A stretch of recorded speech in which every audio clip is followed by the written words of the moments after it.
নমস্কাৰ আজি আমি এটো ভিতৰত আলোচনা কৰিম তোমালোকৰ যেটো 15 নম্বৰ চেপ্টাৰ আছে সম্ভাৱিতা এই সম্ভাৱিতা চেপ্টাৰৰ যিখিনি লগতিয়াল বস্তু আছে সম্ভাৱিতা মানে কি বা সম্ভাৱিতা আমি কেনেকৈ নিৰ্ণয় কৰিব লাগে সম্ভাৱিতাৰ ভাগ কি আছে আমাৰ যিটো ঘটনা আছিল ঘটনাৰ ভাগ কেইটা বা তাৰ পিছত আমি 15.1 যেটো অনুসৰণ আছে তাৰ প্ৰশ্ন উত্তৰখিনি আলোচনা কৰিম গতিকে ভিডিওটো শেষলৈ চাই থাকিবা সুবিধা হ'ব তোমালোকৰ প্ৰথমতে আমি চাও সম্ভাৱিতা কি একদম এটা সিম্পল সৰু উদাহৰণ এটা দি কেনে বুজাই দিছো সম্ভাৱিতাটো কি বস্তু হয় এটা আমি যদি এটা কইনছ লও একটকীয়া কইনছ এটা লও তো কইনছটোত আমাৰ দুটা পিঠি আছে এটা হল আমাৰ কি হেড থকা এটা পিঠি আছে আৰু এটা আমাৰ কি আছিল টেইল আছিল যেটো আমি মুণ্ড আৰু পুচ্ছ বুলি কওঁ অসমীয়াত এতিয়া আমি যদি কইনটো টছ কৰি দিলে আমাৰ দুটা ফল পাব পাৰো হয় আমি কি পাম হেড পাম নহলে আমি কি পাম টেইল পাম তো এই হেড আৰু টেইল পোৱাৰ যেটো চান্স থাকে সেই চান্সটোকে কি কয় সম্ভাৱিতা বুলি কয় গণিতিক ভাষাত কি কয় এটা সম্ভাৱিতা বা প্ৰবাবিলিটি বুলি কোৱা হয় ইংলিছত এটা আমি হেড পোৱাৰ চান্স আছে হেড পোৱাৰ সম্ভাৱিতা উলিয়াব পাৰো আমি আৰু তাক গাণিতিক কিছুমান মানেৰে নিৰ্ণয় কৰিব পাৰো আৰু টেইল পোৱাৰ এটা সম্ভাৱিতা আমি উলিয়াব পাৰো সেই মানটোকে আমি কি যেটো আমাৰ 15 তোমালোকৰ চেপ্টাৰ আছে সম্ভাৱিতা চেপ্টাৰটোত সেই চেপ্টাৰটোত এইখিনি বস্তু শিকাব তোমালোকক যে কেনেকৈ আমি কোনো এটা বস্তু পোৱাৰ যেটো চান্সটো আছে সেই চান্সটো আমি কেনেকৈ উলিয়াব লাগে গণিতীয় যেটো কিছুমান আমাৰ গাণিতিক সংখ্যা আছে সেই সংখ্যাবিলাকৰ সহায়ত আমি কেনেকৈ প্ৰকাশ কৰিব পাৰো হেতুৱে আমাৰ কি সম্ভাৱিতা এতিয়া আমি এই যদি মুদ্ৰাটো টছ কৰিলে আমি ফল কেইটা পাব পাৰো মুঠ ফল আমি এটা হয় হেড পাম নহলে আমি টেইল পাম তো আমি মুঠ ফল আমি কিমান পাইছো যেটো 2 পাইছো তলত 2 লিখি দিলা তাৰ পিছত আমি হেড পাব পাৰো ধৰা হল এবাৰ ইয়াতে হেড পোৱাৰ কেইটা আছে এটাই ফল আছে হেড বা এখন পিঠিতে হেড লিখা আছে গতিকে আমি হেডটো পোৱাৰ সংখ্যা কিমান 1 গতিকে আমাৰ 2 ভাগৰ 1 এটো হ'ব মুদ্ৰা এটা টছ কৰিলে কি হল হেড পোৱাৰ যেটো সম্ভাৱিতা হেতু আমাৰ কিমান হ'ব 2 ভাগৰ 1 বা এটো হৰণ কৰিলে আমি কিমান পাম 0.5 আকৌ যদি খুদে আমাক টেইল পোৱাৰ সম্ভাৱিতা কিমান তেতিয়া হলে কি হ'ব মুঠ ফল দুটা পাব পাৰো আমি হয় হেড নহলে টেইল আৰু টেইলটো আমি কিমান বাৰ আছে এবাৰে আছে গতিকে আকৌ একেনিছনাকৈ 1 তাৰ মানে এটো কিমান হল 0.5 এটো যে কি মুদ্ৰা এটা টছ কৰিলে আমাৰ কি হেড পোৱাৰ সম্ভাৱিতা 0.5 আকৌ টেইল পোৱাৰ সম্ভাৱিতা কিমান 0.5 তো বেলেগ এটা উদাহৰণ লৈছো ধৰা হল আমাৰ এটা এনেকুৱা বেগ এটাত আমাৰ কিছুমান মাৰ্বল আছে তাত মাৰ্বল বিলাক এনেকুৱা কিছুমান মাৰ্বল আছে ধৰা হল ইয়াতে 10টা মুঠ মাৰ্বল আছে মুঠ মাৰ্বল আমাৰ কেইটা আছে ইয়াতে 10টা আছে তাৰে ধৰা হল নীলা ৰঙৰ মাৰ্বল নীলা ৰঙৰ ব্লু কালাৰৰ মাৰ্বল কেইটা আছে 6টা আছে আৰু ৰেড ৰঙা ৰঙৰ কেইটা আছে ধৰা হল 4টা আছে নীলা ৰঙৰ মাৰ্বল 6টা আছে আৰু ৰঙা ৰঙৰ মাৰ্বল আমাৰ 4টা আছে এনেকুৱা বেগ এটাত মুঠ 10টা মাৰ্বল আছে এতিয়া যদি আমাক সোধে যে নীলা ৰঙৰ মাৰ্বল পোৱাৰ সম্ভাৱিতা কিমান তেতিয়া আমি কেনেকৈ উলিয়াম যে ইয়াতে মুঠ যেটো নীলা ৰঙৰ মাৰ্বল হেই কেইটা আছে আমাৰ 6টা আছে আৰু যেটো বেগটোত মুঠ মাৰ্বল কেইটা আছিল আমাৰ মুঠ মাৰ্বল যেটো নীলা আৰু ৰঙা লগ হৈ কেনে আমাৰ 10টা টোটাল মাৰ্বল আছিল আমি কি লিখিম সম্ভাৱিতা লিখোৱাৰ নিয়মটো তলত লিখিম মুঠ মাৰ্বল যেটা আছিল আমাৰ মুঠ মাৰ্বল 10টা আছিল তো তলত কি লিখিলো আমি 10 লিখিলো আৰু ওপৰত কি লিখিম আমি যে নীলা ৰঙৰ মাৰ্বল কেইটা আছে নীলা ৰঙৰ মাৰ্বল আমাৰ কেইটা আছে ইয়াতে 6টা আছে গতিকে 10 ভাগৰ 6 টো হ'ব আমাৰ কি যে নীলা ৰঙৰ মাৰ্বল পোৱাৰ সম্ভাৱিতা আকৌ যদি আমাক খুদে যে ৰঙা ৰঙৰ মাৰ্বল পোৱাৰ সম্ভাৱিতা কিমান হ'ব তেতিয়া আমি কিমান পাম যে মুঠ মাৰ্বল আছিল 10টা তো 10 লিখি দিলো ৰঙা ৰঙৰ মাৰ্বল কেইটা আছে আমাৰ 4টা গতিকে 10 ভাগৰ 4 এটো আমাৰ কি হ'ব যে ৰঙা ৰঙৰ মাৰ্বল পোৱাৰ সম্ভাৱিতা আকৌ যদি আমাক খুদে যে নীলা ৰঙৰ মাৰ্বল নোপোৱাৰ সম্ভাৱিতা নোপোৱা মানে কি যে সেই মাৰ্বলটো আমি এনেকে যদি আমি যাদৃচ্ছিক ভাবে বা ৰেন্ডমলি মাৰ্বলটো উলিয়াই নিলো বেগটোৰ পৰা নচুৱাকে উলিয়ানোৰ ফলত সেই মাৰ্বলটো নীলা নোহোৱাৰ সম্ভাৱিতা কৰিছে আমি প্ৰথমতে নীলা হোৱাৰ সম্ভাৱিতাটো উলিয়ালো এবাৰ নীলা নোহোৱাৰ সম্ভাৱিতা কেনেকৈ উলিয়াম যে এটো সিম্পল একদম যে মুঠ আমাৰ মাৰ্বল কেইটা আছিল 10টা আছিল তাত আমাৰ নীলা ৰঙৰ মাৰ্বল কেইটা আছে 6টা আছে তো নীলা ৰং নোহোৱা মাৰ্বল কেইটা আছে আমাৰ 4টা আছে গতিকে সেই 4টাৰ ভিতৰত আমি যিকোনো এটা পাব পাৰো তো লিখি দিয়ে এটা কিমান 4 অৰ্থাৎ 10 ভাগৰ 4 টো আমাৰ কি হ'ব নীলা ৰং নোহোৱাৰ সম্ভাৱিতা বা মাৰ্বলটো এনেকৈ যাদৃচ্ছিকভাৱে উলিয়াই আনিলে কি নীলা ৰং নোপোৱাৰ সম্ভাৱিতাটো কিমান 10 ভাগৰ 4 আৰু নীলা ৰং পোৱাৰ সম্ভাৱিতাটো আমি কিমান পাইছো 10 ভাগৰ 6 একেনিছনাকৈ যদি খুধে আমাক ৰঙা ৰং নোহোৱাৰ সম্ভাৱিতা তেতিয়া আমি কিমান পাম যে 10 থাকিলে মুঠ মাৰ্বল আৰু ওপৰত লিখিব লাগিব আমি কি যে ৰঙা ৰঙৰ মাৰ্বল ৰঙা ৰঙৰ মাৰ্বল নোহোৱা কেইটা আছে যে ৰঙা ৰঙৰ মাৰ্বল নোহোৱা মানে হেই নীলা হ'ব লাগিব তো নীলা ৰঙৰ মাৰ্বল কেইটা আছে আমাৰ 6টা আছে গতিকে এটো লিখি দিয়া 6 অৰ্থাৎ ৰঙা নোহোৱাৰ সম্ভাৱিতাটো আমি কিমান পালো 10 ভাগৰ 6 এতিয়া যদি আমি এটা বস্তু চাও ইয়াতে যে প্ৰথমটো আমি এইখিনি যিখিনি আমি কৰিছিলো প্ৰথমটো যে নীলা ৰঙৰ মাৰ্বল পোৱাৰ সম্ভাৱিতা আৰু ৰঙা ৰঙৰ মাৰ্বল পোৱাৰ সম্ভাৱিতা আমি যদি সেই দুইটা মাৰ্বল যোগ কৰি দিও যোগ কৰিলে আমাৰ কিমান হ'ব চাবচোন 10 ভাগৰ 6 যোগ 10 ভাগৰ কি 4 তো এটো যদি আমি যোগ কৰো কিমান হ'ব 10 আৰু এটো 6 যোগ 4 অৰ্থাৎ 10 ভাগৰ 10 তাৰ মানে 1 আকৌ যদি আমি এটো যোগ কৰো তেনেহলে কিমান পাম আমি উত্তৰটো 10 ভাগৰ 10 তাৰ মানে কিমান হ'ব আমাৰ 1 হ'ব তো আমি যদি কিবা এটা সম্ভাৱিতা উলিয়াও কোনোবা এটা তথ্যৰ পৰা বা ঘটনাবিলাকৰ পৰা আমি সম্ভাৱিতা উলিয়াও তেতিয়া হলে কি হ'ব সেই গোটেইটা সম্ভাৱিতা বা গোটেইটা ঘটনাৰ যোগফলটো সদায় আমি কি পাম 1 পাম যে ইয়াতে নীলা ৰঙৰ মাৰ্বল পৰা সম্ভাৱিতা বা ৰঙা ৰঙৰ মাৰ্বল পৰা সম্ভাৱিতা উলিয়াইছিলো তো সেইটোৰ যোগফলটো আমি কিমান পাইছো 1 পাইছো আকৌ ইয়াতে আমি অল্টাৰনেট কৰিছিলো যে কি নীলা ৰঙৰ মাৰ্বল নোহোৱাৰ সম্ভাৱিতা আৰু ৰঙা ৰঙৰ মাৰ্বল নোহোৱাৰ সম্ভাৱিতা তো সেইটোৰ যোগফল আমি কিমান পাইছো 1 পাইছো তাৰ মানে আমি কি যিমান সম্ভাৱিতাবিলাকৰ যিমানবিলাক ঘটনা আছে সেই ঘটনাবিলাকৰ যোগফলটো আমি কি পাওঁ সদায় 1 পাওঁ এই প্ৰথমতে যেটো উদাহৰণ লৈছিলো যে এটা মুদ্ৰা আমি টস কৰিলে হয় হেড পাম নহলে কি পাম টেল পাম তো সেই দুটা ঘটনা আমাৰ মানগেটা কি আছিল 2 ভাগৰ 1 2 ভাগৰ 1 আছিল তো এই দুটাও যদি যোগ কৰো আমি কিমান হ'ব 2 ভাগৰ 2 হ'ব অৰ্থাৎ কি হ'ব 1 হ'ব তো আমি এনেকুৱা যিমানবিলাক সম্ভাৱিত অংক কৰিম তাৰ পৰা যিবিলাক ঘটনা থাকে সেই ঘটনাবিলাকৰ যোগফলটো সদায় কি হ'ব লাগিব 1 হয় সদায় সেইটো মনত ৰাখিলে হ'ল আৰু এটা কথা মনত ৰাখিবা যে সম্ভাৱিত এটা হোৱাৰ লগে লগে ঘটনাটো তাৰ যেটো মান হয় এটা আমি প্ৰথমতে এটো 10 ভাগৰ 6 পাইছো বা 2 ভাগৰ 1 পাইছো এই মানটো সদায় 0 আৰু কোৰ মাজত থাকে 1 ৰ মাজত থাকে হয় 0 হ'ব নহলে কি হ'ব 1 হ'ব বা 0 তকৈ ডাঙৰ 1 তকৈ সৰু হ'ব এইখিনি মাজতে থাকিব 1 তকৈ ডাঙৰ নহয় আৰু 0 তকৈ সৰু নহয় এটো বস্তু মনত ৰাখিলে হ'ল যে কিবা আমাক এনেকুৱা কিছুমান প্ৰশ্ন দিয়া থাকিব যে এটা ঘটনাৰ সম্ভাৱিতা দিয়া আছে আমাক কিমান -5 এনেকুৱা দিয়া আছে বা -0.5 এটো সম্ভাৱিত হয় না নহয় আমাক খুদিব পাৰে তো এটো আমাৰ কি হ'ব যদি ঋণাত্মক থাকে বা 0 তকৈ সৰু থাকে তেনেহলে হেতু কি হ'ব কেতিয়াও সম্ভাৱিত অংক নহয় বা সম্ভাৱিত এটো ঘটনা নহয় আকৌ যদি আমাক 1 তকৈ ডাঙৰ দিয়া থাকে ধৰা হল 1.2 দিয়া আছে তো এটো 1 তকৈ ডাঙৰ হৈ গল তাৰ মানে কি হ'ব এই মানটো কেতিয়া সম্ভাৱিতৰ মান হ'ব নোৱাৰে বা কোনো ঘটনাৰ মান এটো হ'ব নোৱাৰে আমাৰ তো হেতু কথা মনত ৰাখিবা যে সদায় কি 0 ৰ সমান হ'ব লাগিব আৰু 0 তকৈ ডাঙৰ হ'ব পাৰিব কিন্তু 1 তকৈ সৰু হ'ব লাগিব বা 1 ৰ সমান হ'ব পাৰিব এইখিনি মাজতে থাকিব লাগিব সেইবিলাক ঘটনাহে আমাৰ কি হ'ব সম্ভাৱিত ঘটনা হ'ব এইখিনি হল বেসিক বস্তু সম্ভাৱিত কাক বোলে বা সম্ভাৱিত কি বস্তু তো ইয়াৰ পিছত সম্ভাৱিত আমি কেনেকৈ উলিয়া সেইখিনি আলোচনা কৰিলো যে যেটো আমাৰ মুঠ ঘটনা আছিল সেই ঘটনাটো তলত লিখিব লাগে আৰু ওপৰত লিখিব লাগে আমি তাত কিমানটা সেই ঘটনাটো পাইছো যেটো সম্ভাৱিত উলিয়াব দিছে মই আৰু এটা উদাহৰণ লৈ লৈছো এতিয়া ধৰা হল আমি আৰু এটা উদাহৰণ লৈ লৈছো যে এখন বিদ্যালয়ত ধৰা হল এটা ক্লাছৰুমত মুঠ 40 গৰাকী ছাত্ৰ-ছাত্ৰী আছে মুঠ ছাত্ৰ-ছাত্ৰী কিমান আছে ইয়াতে মুঠ ছাত্ৰ-ছাত্ৰী আছে আমাৰ 40 গৰাকী তো ইয়াৰে ধৰা হল লৰা আছে আমাৰ 19 গৰাকী আৰু আমাৰ ছোৱালী আছে কিমান 21 জনী এ 19 গৰাকী লৰা আৰু ছোৱালী আছে কিমান 21 গৰাকী আৰু মুঠ ছাত্ৰ-ছাত্ৰী আমাৰ কিমান আছে 40 গৰাকী এতিয়া যদি আমি ৰেন্ডমলি বা যাদৃচ্ছিক ভাৱে যদি এজন নাম এটা মাতি দিও ক্লাছটোৰ পৰা তেনেহলে সেইজন লৰা হোৱাৰ সম্ভাৱিতা কিমান হ'ব পাৰে বা ছোৱালী হোৱাৰ সম্ভাৱিতা কিমান হেতু আমাক উলিয়াব দিব পাৰে বা সেইখিনি আমি কেনেকৈ উলিয়াব লাগে এটো এটা সিম্পল উদাহৰণে বুজাই দিছো মই যে সম্ভাৱিতা উলিওৱাৰ নিয়মটো কি যে আমি ধৰা হল লৰা হোৱাৰ সম্ভাৱিতাটো বা হেতু ঘটনাক যে যদি আমি যাদৃচ্ছিকভাৱে এটা নাম মাতিলো সেই নামটো লৰা হোৱাৰ ঘটনাটো আমি কি এৰে husaলো ধৰা হল বি আখৰটোৰে husaলো বা বি আখৰটোৰ husaলে তো ইয়াৰ লৰা পোৱাৰ যেটো সম্ভাৱিতা আমি উলিয়াম হেতু আমি কেনেকৈ লিখিম যে probability of b এনেকৈ লিখিম যে probability of b মানে কি যে যাদৃচ্ছিকভাৱে লৰা এজনক নাম এটা মাতিলে হেতু লৰাৰ নাম পোৱাৰ যেটো ঘটনা হেতু আমি বি ৰে খুজিছো আৰু হেতু সম্ভাৱিতাটোৰ মানটো কি হ'ব pb probability of কি b ঘটনাটোৰ মুঠ যেটো সম্ভাৱিতা আছে আমি হেতু এটো উলিওৱাৰ আমাৰ সূত্ৰটো কি যে তলত লিখিব লাগিব মুঠ ফল আমি যে লৰা আৰু ছোৱালী মুঠ ফলটো কিমান পাইছিলো আৰু আমি লিখিব লাগিব b ঘটনাটো সাপেক্ষে ফল কিমান আছে b ঘটনা সাপেক্ষে ফল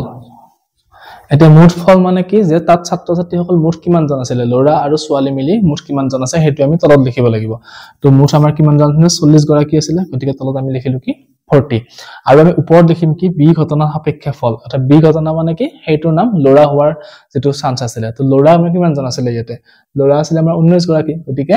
বি ঘটনাটোৰ আমাৰ মুঠ ফল কিমান গৰাকী হ'ব 19 এতিয়া আমাৰ যেটো লৰা পোৱাৰ সম্ভাৱিতা উলিয়াব দিছিল হেতুৰ আমি মানটো কিমান পালো 40 ভাগৰ 19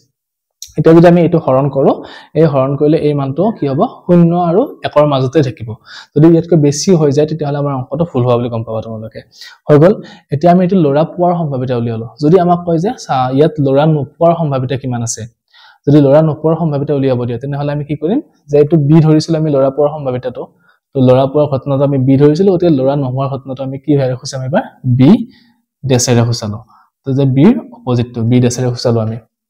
এতিয়া এইটোৰ সম্ভাৱিতা উলিওৱা মানে কি আকৌ p of b b dash তাৰ মানে ইয়াতে কি হ'ব তলত মুঠ ফলটো আমাৰ কিমান আছে 40 এটা আমি ওপৰত কিমান লিখিম লৰা নহোৱাৰ কিমানটা ঘটনা আছে এটা মুঠ ঘটনা আছিল আমাৰ 40টা তাৰ লৰা হয় কেইটা 19টা তো লৰা নহোৱা কিমানটা হ'ব বাকি 21টা লৰা নহোৱা হ'ব তাৰ মানে আমি ইয়াতে কি লিখিব লাগিব এবাৰ 21 অৰ্থাৎ 40 ভাগৰ কিমান হ'ল 21 হ'ল এটা লৰা পোৱাৰ ঘটনা পালো আমি 40 ভাগৰ 19 আৰু লৰা নহোৱাৰ ঘটনা পালো কিমান আমি 40 ভাগৰ 21 এতিয়া যেটো হোৱা আৰু নোহোৱা ঘটনা থাকে এই দুটা ঘটনাৰ যোগফলটো সদায় কি বুলি কৈছিল মই 1 হ'ব লাগিব এটা এটো 1 হয় না নহয় চাও যদি আমি এটো আৰু এটো যোগ কৰি চাও কিমান পাম 40 19 plus 21/40 তো তলত লখাগু আছে 40 একে আছে গতিকে 40 লিখিটো ওপৰ থাকিলে কিমান 19 plus 21 অৰ্থাৎ 19 plus 21 কিমান হ'ল 40 আৰু তলত এটো 40 অৰ্থাৎ 40/40 মানে আমি কিমান পালো 1 এতিয়া আমি হোৱা আৰু নোহোৱা ঘটনাৰ দুটাৰ যোগফলটো কি পালোগৈ 1 অৰ্থাৎ এটো আমাৰ শুদ্ধ হৈছে যদি আমাৰ এটো 1 তকৈ বেছি ওলাল হয় বা 1 নোলালে হয় তেতিয়ালে আমাৰ কি কম পাম যে অংকটো কৰবাত ভুল হৈছে এতিয়া আমাক দিয়া থাকিব পাৰে এনেকুৱা কিছুমান অংক যে কোনো এটা ঘটনাৰ দিয়া আছে ধৰা হল p e dash যে ই সাপেক্ষে হোৱা ঘটনা এটাৰ p e dash ৰ মান দিয়া আছে ধৰা হল আমাক 0.79 এনেকুৱা দিয়া আছে বা ভগ্নাংশত কিবা এটা দিয়া আছে এতিয়া সেই ভগ্নাংশটো দিয়া থকাৰ পিছত আমাক উলিয়াব দিব কি যে এটো ই ডেছটোৰ ই নোহোৱা ঘটনা কথা কৈছে গতে ই হোৱাৰ ঘটনা উলিয়াব দিব পাৰে বা পি ই ৰ মানটো উলিয়াব দিব পাৰে পি ই ৰ মানটো কিমান হেতু খুদিব পাৰে এটা ইয়াতে চোৱা যে পি ই ডেছ মানে কি ই ঘটনা সাপেক্ষে যেটো ঘটনা হয় আমি যেটো সম্ভাৱিত উলিয়াইছো হেতু ই নোহোৱা সাপেক্ষে উলিয়াইছিলো আৰু ই মানে কি ই হোৱা সাপেক্ষে উলিয়াব লাগে এটা ইয়াতে যেনেকৈ আমি কৰিছিলো বি মানে আছিল লৰাৰ নামটো পোৱা ঘটনা আৰু বি ডেছ মানে কি আছিল লৰাৰ নামটো নোপোৱাৰ ঘটনাটো যেটো আছিল তো তেনেকৈ আমাক পি ই ডেছৰ মান দিয়া থাকিব পাৰে পি ই ৰ মান উলিয়াব দিব পাৰে বা পি ই ৰ মান দিয়া থাকিব পি ই ডেছৰ মান উলিয়াব লাগে তো কেনেকৈ উলিয়াম আমি অলৰেডি পাইছো যে কি যে হোৱা আৰু নোহোৱা ঘটনাৰ যোগফলটো সদায় আমাৰ কি হয় 1 হয় তাৰ মানে আমি কি লিখিব পাৰো ইয়াতে যে P E plus P E dash equal to আমি সদায় কি পাও 1 পাও যে হোৱা আৰু নোহোৱাৰ যোগফলটো সদায় আমাৰ কি হয় 1 হয় গতিকে এই সূত্ৰটো ব্যৱহাৰ কৰি কেনে আমি ই ৰ মানটো উলিয়াব পাৰিম এটা কেনেকৈ উলিয়াম যে এটো দিয়া আছে পি ই টু তো এটো আমি এনেকৈ লিখি ললো এটো উলিয়াব দিছে প্লাস পি ই ডেছৰ মানটো আমাক কিমান দিয়া আছে 0.79 equal to 1 তাৰ মানে আমি p ই কিমান পাম এতিয়া 1 minus 0.79 তো 1 ৰ পৰা 0.79 বিক কৰিলে আমি কিমান পাম 0.21 হৈ গল তো আমি এতিয়া p ই ৰ ভ্যালুটো আমি কিমান পালো 0.21 তো তোমালোকৰ প্ৰশ্নত এনেকুৱা 15.1 হলেনটো তেনেকুৱা প্ৰশ্ন আছে যে p ই ডেছৰ মান দিয়া থাকিব p ই ৰ মান উলিয়াব লাগে বা p ই ৰ মান দিয়া থাকিব p ই ডেছৰ মান উলিয়াব লাগে তেতিয়ালে আমি কোনটো সূত্ৰ মনত ৰাখিম এটো যে p E plus p E dash equal to 1 হোৱা আৰু নোহোৱাৰ যোগফলটো সদায় কি হয় 1 হয় হৈ গল এটো আমাৰ যেটো সম্ভাৱিতা উলিওৱাৰ নিয়ম বা সম্ভাৱিতা উলিওৱাৰ সূত্ৰ এটো আছিল আমাৰ ই সাপেক্ষে হোৱা ঘটনা ডিভাইডেড বাই মুঠ ফল তো এই সূত্ৰটো মনত ৰাখিলে তোমালোকে সম্ভাৱিতা উলিওৱা গোটেইবিলাক অংক একদম সহজে কৰিব পাৰিবা তো ইয়াৰ পিছত আৰু এটা আমি জানিব লগা বস্তু আছে ইয়াতে অংক এটা আছে যে তাছৰ পাতৰ অংক এটা আছে তাত তাছৰ পাতৰ মুঠ পাত কিমানটা আছে বা তাছ কোনটো ভাগত কেইটাকে পাত থাকে কি পাত থাকে সেইখিনি অলপ কনফিউজন হোৱা যায় তো মই এটো সেইখিনি বস্তু অলপ ক্লিয়াৰ কৰি দিছো তাৰ পিছত আমি অংকৰ ফালে আগবাঢ়িম এটা তাছৰ পাতৰ যেটো কনসেপ্ট আছিল তাছৰ পাতৰ মুঠ পাতৰ সংখ্যা আমাৰ কিমানটা আছিল যে মুঠ কাৰ্ড তাতে কিমানখন আছে 52খন কাৰ্ড আছে তো এই 52খন কাৰ্ডক কি কৰিছে চাৰিটা ৰঙত ভাগ কৰিছে চাৰিটা ভাগ আছে চাৰিটা ভাগ মানে কি এটা ভাগত 13খনকৈ কাৰ্ড আছে তো প্ৰত্যেকটো ভাগৰে নাম আছে সেই নাম অনুযায়ী তাক কি কৰিছে 13খন কাৰ্ড দিছে আকৌ বেলেগ এটা নামক 13খন কাৰ্ড দিছে এনেকৈ চাৰিটা ভাগ কৰিছে প্ৰথম ভাগটো হল আমাৰ কি ইস্কাপন তাৰ পিছত আছে আমাৰ হৰ্টন তাৰ পিছত আছে ৰোহিতন আৰু তাৰ পিছতটো আছে লাষ্টৰটো চিৰটন তো এই 52খন কাৰ্ডক কি কৰিছে এই 52খন কাৰ্ডক এনেকৈ চাৰিটা ভাগত ভাগ কৰিছে মুঠ চাৰিটা ভাগ আছে তো প্ৰত্যেকটো ভাগত কেইখন কাৰ্ড থাকিব 4 হৰণ কৰিলে আমি 13 পাম গতিকে 4 13 52 যেহেতু তো প্ৰত্যেকখন ভাগতে বা প্ৰত্যেকটো ভাগতে কেইখনকৈ কাৰ্ড আছে 13খনকৈ কাৰ্ড আছে তো ইয়াতে 13খন কাৰ্ডৰ আকৌ 13টা বেলেগ বেলেগ নাম আছে সেই ইয়াতে সেই একে নিচিনা 13খন কাৰ্ড সেই 13খন কাৰ্ডৰ বেলেগ বেলেগ 13টা নাম ইয়াতে সেই একে নিচিনা 13খন কাৰ্ড তাৰ বেলেগ বেলেগ কিছুমান নাম আছে তে সেই 13খন কাৰ্ডৰ নাম প্ৰত্যেকটো কাৰ্ডতে একেই হ'ব এতিয়া যদি ইয়াতে এটা যদি আমি স্কাপনৰটো মনত ৰাখি দিও বাকিখনৰ কাৰণে কি হ'ব একেখনেই হ'ব তো এই 13খন কাৰ্ডক আমি চাও প্ৰথমটো আহিব কি আজিটা আমাৰ নাম্বাৰ আছিলে তো নাম্বাৰ অনুযায়ী কিছুমান কাৰ্ড আছে তো এখন দুখন 3 4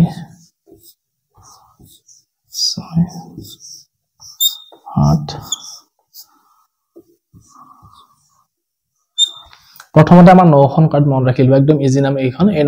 9খন কাৰ্ড কি যে আমাৰ 2 ৰ পৰা হিচাপ কৰি যোৱা 2 3 4 5 6 7 8 9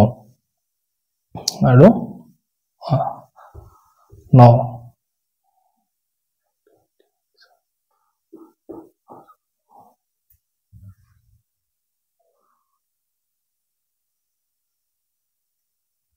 আৰু লাষ্টৰখন কি 10 তো আমাৰ 8 2 3 4 5 6 7 8 9 10 এনেকৈ এই 9খন কাৰ্ডৰ নাম কি আছে এনেকৈ আমাৰ সংখ্যা অনুযায়ী 2 ৰ পৰা ষ্টাৰ্ট কৰি 10 লৈ নাম দিয়া আছে তো এইকেইখন মনত ৰাখিব সহজে একদম তাৰ পিছত আৰু বাকি 4খন কাৰ্ড আছে সেই 4খন কাৰ্ডৰ নামটো চোৱা এখন আছে আমাৰ টেক্কা তাৰ পিছত এখন আছে আমাৰ ৰজা এখন আছে ৰানী আৰু এখন আছে আমাৰ কি গোলাম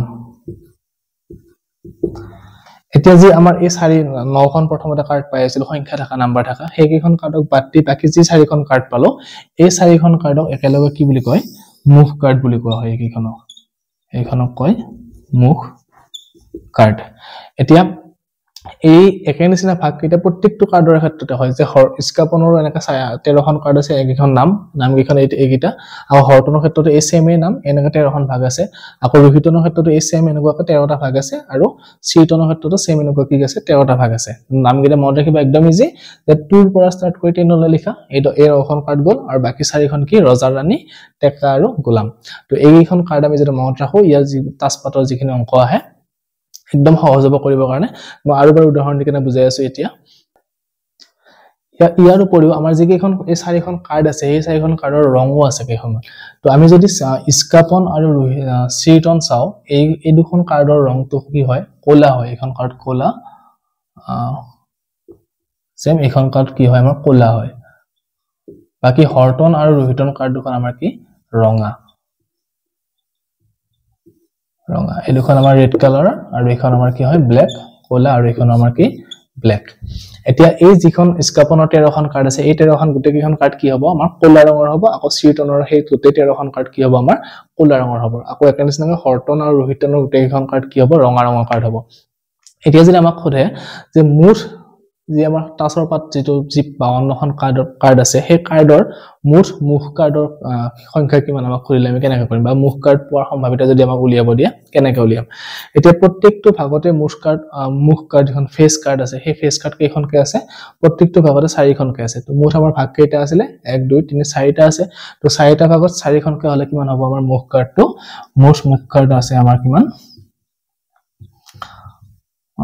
16খন আছে প্ৰত্যেকখন ভাগতে 4খনকে যেহেতু গতিকে 4 গুণ আমি কিমান পালো 16খন যদি আমাক প্ৰশ্ন দিয়ে যে কি মুখ কাৰ্ড পোৱাৰ সম্ভাৱিতা কি তেনহলে আমাৰ সম্ভাৱিতা উলিয়াটো একদম সহজ হ'ব যে তলত লিখিব লাগিব মুঠ আমাৰ যেটো কাৰ্ড থাকে মুঠ কাৰ্ড আমাৰ কেইখন আছে 52খন আৰু যিখন মুখ কাৰ্ড অৰ্থাৎ ফেস কাৰ্ড যিখন খুৰে তো এনেকৈ ইয়াতে 4খন ইয়াতে 4খন ইয়াতে 4খন তেনেকৈ কিমান 16খন আছে অৰ্থাৎ ইয়াৰ সম্ভাৱিতাটো কিমান হ'ব আমাৰ 52 আৰু তলত ওপৰত হ'ব আমাৰ কিমান 16 এটো হল আমাৰ মুখ কাৰ্ডৰ সম্ভাৱিতা মান আকৌ যদি আমাক খুধে যে কি ৰঙা ৰঙৰ মুখ কাৰ্ড পোৱাৰ সম্ভাৱিতা কি তো ৰঙা ৰঙৰ মুখ কাৰ্ড কেইখন আছে এতিয়া তো ৰঙা ৰঙৰ ভাগ যেটো দুটা আছে প্ৰত্যেকটো ভাগত 4খনকে মুখ কাৰ্ড আছে গতিকে মুঠ ভাগ কেইটা হ'ব আমাৰ দুটাল মিলিলে 4খন 8খন হ'ব তাৰ মানে আমাৰ ৰঙা ৰঙৰ মুখ কাৰ্ড খুদিলে 52 ভাগৰ ইয়াতে কিমান হ'ব 8 হ'ব আকৌ যদি খুধে কোলা ৰঙৰ মুখ কাৰ্ড তেতিয়াও সেই একে কথা 4 4 8 তাৰ মানে কি হ'ব 52 ভাগৰ 8 হৈ গল আমাৰ মুখ কাৰ্ডৰ কথা আৰু যদি অকল খুদে যে কি স্কাপনৰ মুখ কাৰ্ড এখন পোৱাৰ সম্ভাৱিতা তেতিয়ালে কি হ'ব স্কাপনৰ ভাগ এটাই আছে 4খন আছে মুখ কাৰ্ড গতিকে 52 ভাগৰ কিমান হ'ব এটো 4 হ'ব তো তেনেকৈ মুখ কাৰ্ড পোৱাৰ সম্ভাৱিতা হৈ গল আকৌ যদি আমাক খুদে যে 2 নম্বৰ কাৰ্ডখন পোৱাৰ সম্ভাৱিতা কি তে 2 নম্বৰ কাৰ্ড আমাৰ কি আছে প্ৰত্যেকতে এখনকৈ আছে তাৰ মানে 2 নম্বৰ কাৰ্ডৰ মুঠ সংখ্যা কেইখন আছে 4খন আছে আকৌ 3 নম্বৰ কাৰ্ড খুলিলেও সেই 3 নম্বৰ কাৰ্ড কেইখন আছে প্ৰত্যেকটো ভাগতে এখন গতিকে 4খন আছে আকৌ যদি খুদে অকল যে ৰঙা ৰঙৰ 3 নম্বৰ কাৰ্ড পোৱাৰ সম্ভাৱিতা তো ৰঙা ৰঙৰ ভাগ কেইটা আমাৰ দুটা ভাগ গতিকে 3 নম্বৰ কাৰ্ড কেইখন হ'ব ৰঙা ৰঙৰ দুখন কাৰ্ড আছে গতিকে আমাৰ মুঠ সম্ভাৱিতাটো খুদিলে কি পাম যে তলত আছে মুঠ কাৰ্ড 52খন আৰু ৰঙা ৰঙৰ 3 নম্বৰ কাৰ্ড কেইখন আছে আমাৰ দুখন গতিকে এটো হ'ব আমাৰ কি ৰঙা ৰঙৰ 3 নম্বৰ কাৰ্ড পোৱাৰ সম্ভাৱিতা তো এনেকুৱা কাম কৰিব পাৰে ৰানী পোৱাৰ সম্ভাৱিতা কিমান তো তো ৰাণী কি হ'ব প্ৰত্যেকটো ভাগতে এখন এখনকৈ আছে তো মোষ ৰাণী আমাৰ কেইখন 4খন বা মোষ ৰজা কেইখন 4খন আকৌ যদি খুদা ৰঙা ৰঙৰ ৰজা কেইখন তেতিয়া কি হ'ব দুখন হ'ব ক'লা ৰঙৰ ৰজা কেইখন আমাৰ দুখন তো আমি কাৰ্ডখিনি যদি আমি মনত ৰাখিব পাৰো ধুনীয়াকৈ তেনেহলে কি হ'ব ইয়াৰ যিখিনি অংক আহে আমাৰ অংকখিনি কৰিব কাৰণে একদম ইজি হৈ যাব এতিয়া প্ৰথমতে মই এটা কথা কৈছিলো যে কি সম্ভাৱিতাৰ মান সদায় 0 আৰু কিয় থাকে আমাৰ 1 ৰ মাজত থাকে হয় 0 হ'ব লাগিব নহলে একদম 1 হ'ব পাৰিব নহলে তাৰ মাজত থাকিব লাগিব এতিয়া আমাৰ 0 হলে এটা কি হয় সম্ভাৱিতাটো এটা নাম দিয়া থাকে সেই ঘটনাটো বা 1 হলেও তাৰ এটা নিৰ্দিষ্ট নাম আছে সেই নামটো কি বুলি কয় যদি আমাৰ কোনো এটা সম্ভাৱিতাৰ ভ্যালুটো কি হয় মানটো উলিয়াওতে আমি যদি 0 পাও তাক তেনেহলে এটো কি ঘটনা বুলি কোৱা হয় এটো আমাৰ অসম্ভৱ ঘটনা এটো হ'ব আমাৰ কি অসম্ভৱ ঘটনা তো মনত ৰাখিবা যদি কোনো সম্ভাৱিতাৰ মান উলিয়াওতে বা কোনো ঘটনাৰ মান উলিয়াওতে তাৰ ভ্যালুটো আমি কিমান পাও 0 পাও তেনেহলে তাৰ হেতু ঘটনা কি বুলি কোৱা হ'ব আমাৰ অসম্ভৱ ঘটনা আকৌ যদি আমি যদি কোনো এটা সম্ভাৱিতাৰ ভ্যালু উলিয়াওতে পাও তাৰ মানটো 1 পাও তেনেহলে হেতু ঘটনাক আমি কি বুলি কও নিশ্চিত ঘটনা নিশ্চিত ঘটনা এই দুটা শব্দ মনত ৰাখিবা যে 0 হলালে সদায় অসম্ভৱ ঘটনা বুলি কোৱা হয় তাক আৰু 1 হলালে কি হ'ব তাক নিশ্চিত ঘটনা বুলি কোৱা হয় এটা এটো কেনেকৈ উলিয়াবা একদম উদাহৰণ এটা দি কেনে মই বুজাই আছো সিম্পল উদাহৰণ এটা যে ধৰা হল আমি কি কৰিছো এটা বেগ এটাত আমি তিনিটা মাৰ্বল ৰাখিছো আকৌ মাৰ্বলৰ উদাহৰণ দিছো যে তাত তিনিটা মাৰ্বল ৰাখিছো আৰু সেই মাৰ্বল তিনিটাৰ ৰং কি ইয়াতে ৰঙা ৰঙৰ মাৰ্বল কেইটা আছে ইয়াতে ৰেড ৰঙৰ মাৰ্বল তিনিটা আছে আৰু যদি মই মুঠ টোটালটো আমাৰ কেইটা আছে ইয়াতে টোটালটো আমি দেখিছো তিনিটাই আছে অৰ্থাৎ তিনিটা মাৰ্বল আছে সেই তিনিটা মাৰ্বলে কি হয় ৰঙা হয় এতিয়া আমাক যদি কোনবা খোজে যে সেই মাৰ্বল থকা বেগটোৰ পৰা আমি নুচুৱাকে যদি এটা মাৰ্বল উঠাই আনো তেনেহলে সেই মাৰ্বলটো ৰঙা হোৱাৰ সম্ভাৱিতা কি আমাক যদি উলিয়াব দিয়ে এতিয়া চোৱা মুঠ মাৰ্বল তাতে কিমান আছে 3 আছে আৰু মাৰ্বল 3 আছে গতিকে আমি 3 তলত লিখিব লাগিব আৰু আমি কি ৰঙা ৰঙৰ মাৰ্বল উঠাইছো গতিকে ৰঙা ৰঙৰ মাৰ্বল বেগটোত কেইটা আছে আমাৰ তিনিটাই আছে গতিকে আমি ওপৰত কি লিখিব লাগিব 3 আৰু 3 ভাগৰ 3 মানে আমি কিমান পালো এতিয়া এটো 1 তো এনেকৈ যদি কোনোবা ঘটনাৰ ভ্যালু 1 পাও তেনেহলে আমি হেতু কি হ'ব আমাৰ নিশ্চিত ঘটনা হৈ যাব অৰ্থাৎ যে আমি এই বেগটোৰ পৰা যাদৃচ্ছিকভাৱে বা ৰেন্ডমলি যদি মাৰ্বল এটা উঠাই আনো তেনেহলে হেতু নিশ্চিত যে কি হ'ব হেতু ৰঙা ৰঙৰ মাৰ্বলেই হ'ব কাৰণ তাত গোটেইটা ৰঙা ৰঙৰ মাৰ্বলেই আছিল তো এটো আমাৰ নিশ্চিত ঘটনা এটা উদাহৰণ হৈ গল তাৰ পিছত যদি আমাক সোধে অসম্ভৱ ঘটনা কোনটো হ'ব পাৰে বা 0 কেনেকৈ উলিয়াব পাৰে তো আমি যদি এটো উদাহৰণতে চাও যে আমাক দিয়া আছে কি ইয়াতে তিনিটা মাৰ্বল আছে আৰু তিনিটা মাৰ্বলে কি হয় তাত ৰঙা মাৰ্বল হয় তো আমি যদি কও যে সেই বেগটোৰ পৰা এটা নীলা ৰঙৰ মাৰ্বল পোৱাৰ সম্ভাৱিতা উলিয়াব দিয়ে তেতিয়া আমি কিমান পাম তাৰ মানটো চাও ইয়াতে মুঠ মাৰ্বল আছিল আমাৰ কিমান তিনিটা আছিল হেতু আমি তলত লিখিব লাগিব আৰু নীলা ৰঙৰ মাৰ্বল কেইটা আছে ইয়াতে নীলা ৰঙৰ মাৰ্বল এটাও নাই মানে কি তাৰ ভ্যালুটো 0 হ'ব গতিকে আমি ওপৰত লিখিব লাগিব কি 0 নীলা ৰঙৰ মাৰ্বল পোৱাৰ ঘটনা আমি কিমানটা পাইছো 0 টা পাইছো এটা আনিলে ৰঙাই পাম হেতু আনিলে ৰঙা পাম হেতু আনিলে কি হ'ব ৰঙাই হ'ব গতিকে নীলা নাই তাত তাৰ মানে তাৰ ভ্যালুটো কিমান 0 অৰ্থাৎ 3 ৰে 0 ক ডিভাইড কৰিলে আমি কিমান পাম উত্তৰটো 0 অৰ্থাৎ সেই ঘটনাটো আমি যেটো সম্ভাৱিতা উলিয়াইছিলো তাৰ মানটো আমি কিমান পালো এতিয়া 0 পাই গলো তো 0 পোৱাৰ লগে লগে হেতু ঘটনা কি বুলি কও আমি অসম্ভৱ ঘটনা তো মই এটা উদাহৰণ দিয়ে তোমাক বুজাই দিছো যে কি নিশ্চিত ঘটনা আৰু অসম্ভৱ ঘটনা কি এটো মনত ৰাখিব পৰীক্ষাত আহিব পাৰে বা এমসিকিউ কিছুমান আহে যে তলৰ কোনটো ঘটনা নিশ্চিত ঘটনা হোৱাৰ সম্ভাৱিতা হয় তেতিয়া এনেকৈ মান দিয়া থাকিব 0 1 বা 0.5 বা 0.23 তেতিয়া আমি গম পাম যে কি 1 হলে যেটো 1 থাকে হেতুৱে আমাৰ কি নিশ্চিত ঘটনা এটা আমি যিখিনি আলোচনা কৰিলো এইখিনি হয় তোমালোকে একদম ইজিলি 15.1 ৰ যিখিনি প্ৰশ্ন উত্তৰ আছে সেইখিনি ধুনীয়াকৈ আলোচনা কৰিব পাৰিবা ধুনীয়াকৈ একদম কৰিব পাৰিবা